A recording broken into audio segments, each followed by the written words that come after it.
Erectile बॉन्डचा सर्वात मोठा लाभार्थी भाजप. निवडणूक रोख्यांचं बिंग फुटल्यानं केजरीवालांना अटक. उद्धव ठाकरेंचा भाजपवर खळबळजनक आरोप.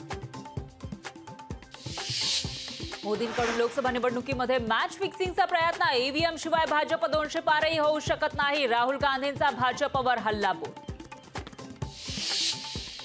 सत्ताधाऱ्यांना फक्त शरद पवारांना हरवायचंय, त्यामुळे घर फोडून वहिनीला उमेदवार केला. सुप्रिया सुळेंचा भाजपवर निशाणा. वसंत मोरे पुणे लोकसभा लढण्यावर ठाम. पुण्यातले उमेदवार फक्त नेत्यांच्या गाठीभेटी घेतायत. आता पुणेकरांनी ठरवावं कोणाला मत द्यायचं, वसंत मोरेंचं आवाहन. सातारा सांगलीच्या उमेदवारीवरून कराडमध्ये मवियाची खलबत. श्रीनिवास पाटलांनी माघार घेतल्यानं पृथ्वीराज चव्हाण यांच्या नावाला पसंती. ठाणे कल्याण मतदारसंघ शिवसेनेकडेच राहणार. भाजप श्रेष्ठींकडून ठाणे कल्याण शिवसेनेचे असल्याचा निर्वाळा. लोकशाहीला सूत्रांची माहिती.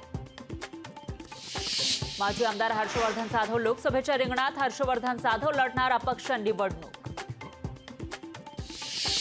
मवियामध्येच परस्पर समन्वय नाही. एकाच विचाराची माणसं एकमेकांविरोधात लढतात. प्रकाश आंबेडकरांचा मवियावर हल्लाबोल. सांगलीत काँग्रेसनं आपल्याला पाठिंबा द्यावा. ओबीसी नेते प्रकाश शेंडगे यांचा काँग्रेसला प्रस्ताव. छत्रपती संभाजीनगर शिवसेना उद्धव बाळासाहेब ठाकरे पक्षातील नाराजी नाट्य संपलं. अंबादास दानवे आणि चंद्रकांत खैरेंमध्ये दिलजमाई. भंडाऱ्यात बागेश्वर बाबांची महान त्यागी बाबा जुमदेवजींवर टीका. बागेश्वर बाबांना अटक करा, सेवकांची मागणी.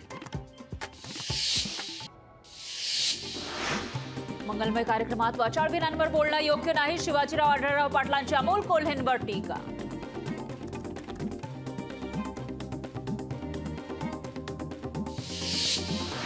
कावळचे उमेदवार श्रीरंग बारणेंनी घेतली सुनील शेळकेंची भेट. सुनील शेळके आता बारणेंचा प्रचार करणार का, याकडे लक्ष.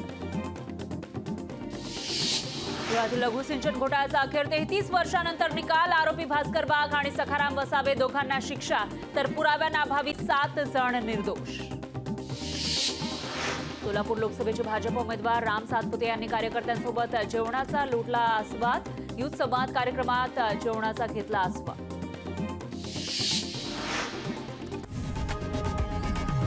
लोकशाही मराठी ऐका, पहा, जागरूक रहा.